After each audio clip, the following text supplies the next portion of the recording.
ఒకసారి మీకు ఒక బంబాడు జబర్దస్త్ సూపర్ తోపు అయినటువంటి వీడియో చూపెడుతున్నా చూడుంటే ఒక పెద్ద మనిషి మాట్లాడింది. అంటే జనసేన నాయకులు పవన్ కళ్యాణ్, నాదెళ్ల మనోహర్ ఇతరులు వెళ్లి అమిత్ షాను కలిశారు. నాకున్న హైలీ ప్లేస్ సోర్స్ చెప్తున్నా. అమిత్ షాను కలిసి మనం జగన్ ను లోపలయ్యాలి.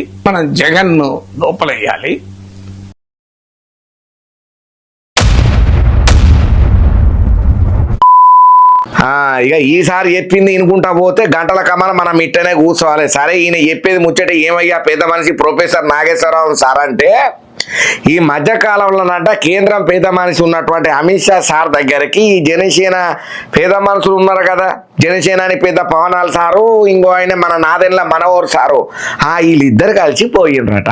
పోయినాక ఏం మాట్లాడిల్లాయా, ఏమన్నా అమరావతి అభివృద్ధి కోసం మాట్లాడిల్లా, ఏపీ పబ్లిక్ తిప్పలను వాళ్ళకు చెప్పనీకే మాట్లాడిల్లా అంటే కానే కాదంట. జగనన్న ఉన్నాడు కదా, వైఎస్ జగనన్న, గాయనను ఎట్లా బొక్కలకు నూకాలే, ఆయనను ఎట్లా బయటికి రాకుండా చెయ్యాలి, ఆయనను జప్పున అరెస్టు చేసి లోపలికి నూకితే మనం నిమ్మతంగా హ్యాపీగా ఉండొచ్చు, నెక్స్ట్ టర్మ్ కూడా మనమే వస్తాం అన్నట్టుగా చాలా విషయాలు జగన్ అన్నను లోపల నూకే పని గురించే మాట్లాడిందంట పవనాల్ సారు. ఇక పవనాల్ సార్ మాట్లాడితే అమిత్ షా సార్ మస్తు కోపం అయిందంట. ఆగో, ఈ రాజకీయంలో శాశ్వత శత్రువులు కానీ శాశ్వత మిత్రులు కానీ ఉండరు. జగన్ మనకు లాంగ్ టర్మ్ ఉండే వ్యక్తి, మనం ఎప్పుడు ఆయనను శత్రువుగా చూసుకోవద్దు, ఆయనను లోపల నూకుడు కాదు, ఆయన మీద తప్పుడు ఆలోచనలు బంధు పెట్టుండ్రు అని చెప్పి అమిత్ షా సారు పవన్ కళ్యాణ్ సార్ హితోపదేశం చేసిండట. ఈ ముచ్చట ఎవరు చెప్పిండ్రు? పోనీ ఈయన ఏమన్నా ఢిల్లీకి పోయి ఆ పక్కన ఏమన్నా గోడకు చెవులు పెట్టిండా, లేకపోతే ఏమన్నా సీక్రెట్ గా సీసీ కెమెరా పెట్టిండంటే లేడు. ఇక మరి సార్ ఖాళీగా ఉండడేమో, లేకపోతే వైఎస్ జగన్ సార్ తాలూకా పార్టీ వాళ్ళు పెద్దలు ఏమన్నా మాట్లాడుండ్రి, ఏదన్నా మాట్లాడుండ్రి సార్కు బూస్టప్ వచ్చేటట్టు అన్నారో, లేకపోతే ఇంకేమన్నా మతలబులు జరిగినాయో తెలియదు. కానీ ఒక గొప్ప స్థాయిలో ఉన్నటువంటి ప్రొఫెసర్ నాగేశ్వరరావు సార్ అంటే మస్తు పేరున్నదయ్యా. గంత పేరుండి, గంత జ్ఞానం ఉండి, అంత ఆలోచన శక్తి ఉండి, ఎన్నో ఏళ్ల సంది గుక్క తిప్పుకోకుండా, గుట్కీలు మింగకుండా, ఎనాలిసిస్ చేసుకుంటా, రాజకీయ విశ్లేషణ మీదనే సోషల్ మీడియాలో ఎక్కువ కాలాన్ని నీ జీవితాన్ని వెచ్చించిన పెద్ద మనిషి ఎందుకు ఈ తీరుగా మాట్లాడుతున్నాడని ఎవరికి అర్థం కాలేదు. ఉన్నట్టుండి షాక్ అయినరు. మరీ ముఖ్యంగా ఈ ముచ్చట నువ్వు ఎవరి గురించో చెప్తే ఎవరైనా అవునా కరెక్టే ఉండొచ్చు, వాజిబే అయి ఉండొచ్చు అని అనుకుంటారు. కానీ నువ్వు చెప్పింది ఎవరి గురించి? అచ్చరాల జనసేన అని పెద్ద పవన్ కళ్యాణ్ సార్ గురించి. పవన్ కళ్యాణ్ సార్ మీద ఎంత బురద చల్లాలని చూసినా, గోడ కొట్టిన బాల్ ఎట్లయితే డబల్ త్రిబుల్ చెబలు స్పీడ్ తోటి రిటర్న్ మరలి మనకే తగులుతుందో, అట్లనే పవన్ సార్ మీద కూడా బురద చల్లాలనుకుంటే అది రిటర్న్ మనకే తగులుతుందని సోషల్ మీడియా ఏదికగా, సోషల్ మీడియా సాక్షిగా రాజకీయాలలో తలవండినటువంటి రాజకీయ మేధావులు అంటున్నాం మాట. వాస్తవానికి ఏంటంటే పవన్ కళ్యాణ్ సార్కు అంత టైం ఉన్నదా? నాదెళ్ల మనోహరన్ సారు అంత పని కట్టుకొని పోయేంత తీరిక దొరికింది ఆయనకు? వీళ్ళిద్దరు కలిసి ప్రత్యేకంగా అది కూడా ఏదో ముచ్చట కాకుండా జగనన్నను లోపల నూకే పని గురించి అమిత్ షా సార్ దగ్గర ఈ ప్రస్తావన పవనాల్ సారు, నాదెళ్ల మనోహర్ సార్ తీసుకెళ్ళిండ్రంటే మా శివులల్లో క్యాలీ పవర్లు కానీ శామంతి బంతిపూలు కానీ లేవు సారు, క్యారెక్టర్లు అస్సలే లేవు, జర తస్మాత్ జాగ్రత్త, మీ మీద రెస్పెక్ట్ ఉన్నది కాబట్టి జర చూసి మాట్లాడుందని చెప్పి జనసేనకి గట్టిన కార్యకర్తలు లెఫ్ట్ అండ్ రైట్ గుద్దుతున్నారు, పోస్టుల మీద పోస్టులు పెడుతున్నారు. వాస్తవానికి చెప్పాలంటే పవన్ కళ్యాణ్ సారు ఆలోచన చాలా డిఫరెంట్ గా ఉంటది. ఒకరి మీద కంప్లైంట్ ఇవ్వాలని ఆయనకు ఉన్నటువంటి పనిని కాలరాసే మనిషి కాదు. ఇక ఏదో ఆయనకు దోచిన కాడికి అమరావతికి అభివృద్ధి చేయాలని, ఏపీ పబ్లిక్ తిప్పలను అరుసుకోవాలని ఆయన బాధలు ఏవో ఆయన వాడుతున్నాడు. కానీ వాని బొక్కలు నూకాలే, వీని పక్కకు నూకాలే, ఈయన్ని ఇరికియాలి, వాన్ని ఇరికియాలని గిసువంటి కుటిల కుట్ర రాజకీయాలు పవనాల్ సార్ ఏతడంటే మాత్రం ఎవరు నమ్మరయ్యా. ఇక ఏదేమైనా Nadella Manohar sir, Pawan Kalyan sir Amit Shah sir దగ్గర పోయి జగనన్నను బొక్కలు నూకే పని ముందరేసుకున్నట్టుగా చేసేసరికి అమిత్ షా సార్ ఇట్లా కన్నెర్ర చేసిందన్న టాకు ఈయన ఏదైతే నాగేశ్వరరావు సార్ చెప్పిండో ప్రొఫెసర్ సారు మస్తు సీరియస్ అవుతున్నారు. మీ మీద గౌరవం అభిమానం ఉన్నది, మీరంటే ఎనలేని ఆప్యాయతలు ఉన్నాయి, కానీ మీకు వయసు మీద పడుతుంటే మరి మీకు ఏమైతుందో ఏందో తెలియదు. కానీ గిట్లా మాట్లాడడం మంచి పద్ధతి కాదని చెప్పి లెఫ్ట్ అండ్ రైట్ గుద్దుతున్నారు చాలా మంది. ఈ ముచ్చట ఎరికేన తర్వాత ఎవరో మీ కింద పాలేరులం కాదు. ఈయన పవన్ కళ్యాణ్ గారు ఏదో బతిలాడుకుంటే అందరు కలిసి నిలబడి ఒక మాట మీద ఉండి చేసి పెట్టాం. ఈ రోజు నువ్వు గెలిచావు, ఇంత మెజారిటీ వచ్చిందంటే కాపుల నియోజకవర్గంలో కాపులు బలంగా వేయబట్టే. కాపుల వల్ల నేను గెలవలేదని చెప్పు, ఒక మాటను.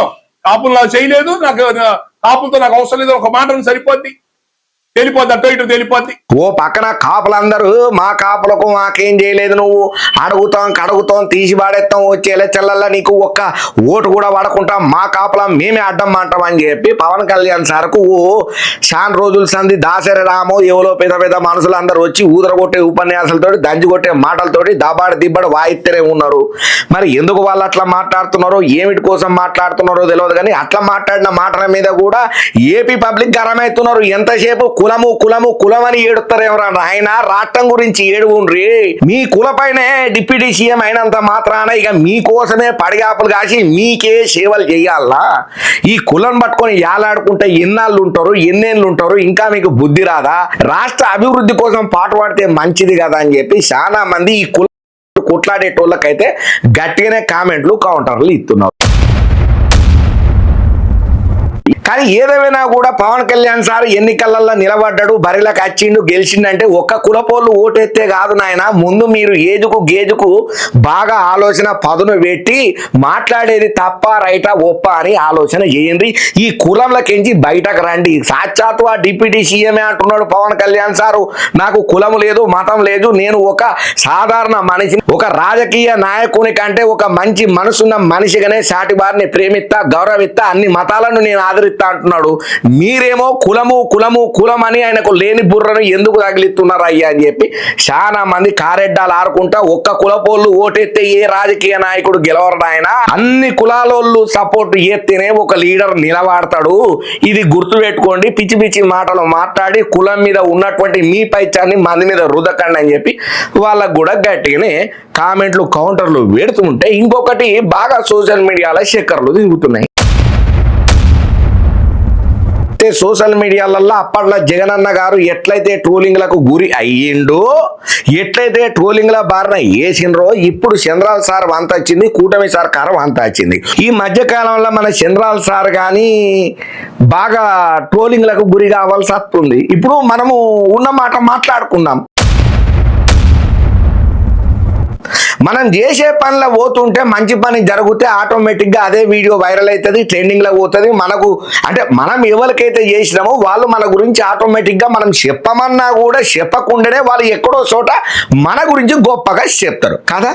కానీ మనము ఒక టీమును క్రియేట్ చేసుకొని ఒక కాన్సెప్ట్ను తీసుకొచ్చి దాన్ని ఒక ఐడియాలజీగా ఒక షూట్ లెక్కన ప్రిపేర్ చేసి మనం కారు దిగంగానే ముంగట ఒక మనిషిని పెట్టి, నేను ఒక మైక్ పట్టుకొని ఆయనకు ఒక మైక్ పెట్టి ఒక వ్యవస్థను సిస్టమ్ను ఏర్పాటు చేసి ఏదో స్టంట్ చేయాలని చూస్తే బొక్క బొర్లా వాడతాం. ఎందుకు చెప్తున్నా అంటే నిన్న సార్ గిసొంటి స్టంట్ చేసి అడ్డంగా బుక్ అయ్యిండు, సోషల్ మీడియాలో ట్రోలింగ్ కు గురి కావాల్సి వచ్చిండు. మరీ ముఖ్యంగా వైసీపీ సోషల్ మీడియా అయితే తిప్పుడు తిప్పకుండా గిర్ర జపాన్ రైలు కంటే ఈ స్పీడ్గా తిప్పుతున్నది చంద్రాల సార్ వీడియోను. కామెంట్లతోటి కౌంటర్లతోటి అందరు లీడర్లు ఒకటే పని తగిలిళ్ళు. ఏమయ్యా అంటే స్టవ్ ఆన్ చేయకుండానే చేపల కూర చంద్రాల సార్ చేసిండని ఈయన సతీ సమేతంగా పోయి ముంజల్ దీనుడు ఎక్కడిది, సీఎం అంటే క్యాంప్ ఆఫీస్ కాడికి దేరా, అదొక స్టంటు. అట్లాంటి స్టంటులు ఎందుకు చేస్తామని, స్టవ్ వెలిగకుండా చేపల కూర ఎట్లా వండినవని, ఆ చేపల కూర వండనికే ముందుగాల ఒక నలుగురికి ఆడ కూసబెట్టి వాళ్ళకు కూడా మైకులు ఇచ్చి అక్కడేదో నువ్వు చేపలు ఉన్నట్టు ఒక సీన్ను ఫిష్ మార్కెట్ లెక్క క్రియేట్ చేసి ఎందుకయ్యా చంద్రబాబు చేస్తున్నావు ఈ స్టంట్లు అని చెప్పి చాలా మంది కారాలు మిరియాలు నూరుకుంటా సోషల్ మీడియాలో వీడియో మాత్రం జపాన్ రైలు కంటే ఈ స్పీడ్ గా తిప్పుతున్నారు.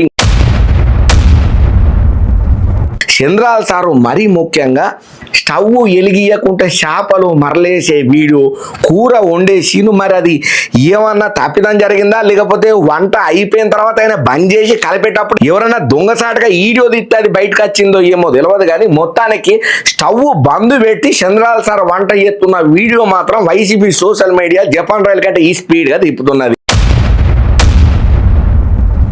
ఏదేమైనా ఇటువంటి స్టంట్లకు పోకుండా మనం చేసే పనులలోనే అంటే మీరు అద్భుతమైనటువంటి రాజకీయ అనుభవం ఉన్నది, మీకు చెప్పినంత స్థాయి కానీ అంత హోదా కానీ అంత వయస్సు కానీ నాకు లేదు నాయన. కాకపోతే ఏంటంటే మీరు చేసే పనులలో చేసుకుంటా పోతే ఫైదా వస్తుంది, కానీ గిట్లా పబ్లిసిటీ స్టంట్ల కోసం పాకలాడితే జగనన్న గారు లాస్ట్ టైం ఎట్లయితే తిప్పలు పడ్డాడో, ఎట్లయితే ప్రతి దాంట్లో ఇరికిండో, మీరు కూడా సోషల్ మీడియాలో ఈ మధ్య కాలంలో వైరల్ అవుతున్నారు కాబట్టి ఒక్కసారి చూసుకోండి నాయన అని చెప్పి తెలుగు తమ్ములు కోరుతున్న మాట, కూటమి అభిమానులు అంటున్న మాట. మరి సరే, చంద్రాల సార్ చేపల కూర ఉండి సోషల్ మీడియాలో ట్రోల్ అవుతున్న ముచ్చట్లల్లా పవనాల సార్ మీద కామెంట్లతోటి కౌంటర్లతోని ప్రొఫెసర్ నాగేశ్వరరావు సారు అమిత్ షా సార్ను కలిసిండన్న ముచ్చట్లల్లా, జగనన్న గురించి మాట్లాడిన టాపిక్లల్లా, ఇంకా అంతనే కాకుండా వాళ్ళ కులపోళ్ళే స్వయంగా పవనాల సార్ను టార్గెటింగ్ చేసుకుంటా ఒక్క ఓటు కూడానికి వాడదు, తస్మాత్ జాగ్రత్త అని చెప్పి బెదిరుతున్న ముచ్చట్లల్లా మీరేమనుకుంటున్నారో మీ అభిప్రాయమే కదా నాకు ముఖ్యం కావాల్సింది. మీకు దండం పెడితే కడపల తలకాయ పెట్టి మన ఛానల్కు మస్తు ఆదరణ ఎత్తున్నారు కాబట్టి ఈ ముచ్చట్లల్లా మీరు కామెంట్ ఏమనుకుంటున్నారో ధర్మబద్ధంగా గుద్దుండ్రు అయ్యా. నాకు కావాల్సింది కూడా నీ హ్యాపీనెస్. Continue please.